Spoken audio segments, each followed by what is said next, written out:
tahun merupakan perjalanan bangsa kita di dalam mengisi kemerdekaan dan terus mengisi peran tersebut untuk mewujudkan tujuan negara kita.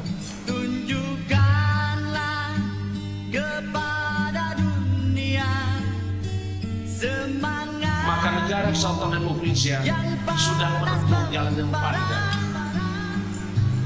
Jalan yang panjang tersebut tentu tidak selalu lurus. Kalau ibaratkan itu jalan, maka dia pastilah menemukan jalan yang berkelok, tajam, turun dan mendaki. Tetapi negara kita masih bertahan sampai sekarang.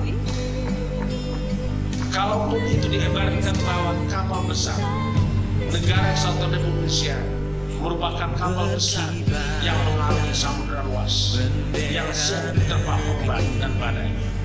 Tapi negara Kesatuan Republik Indonesia tetap bertahan sampai hari ini.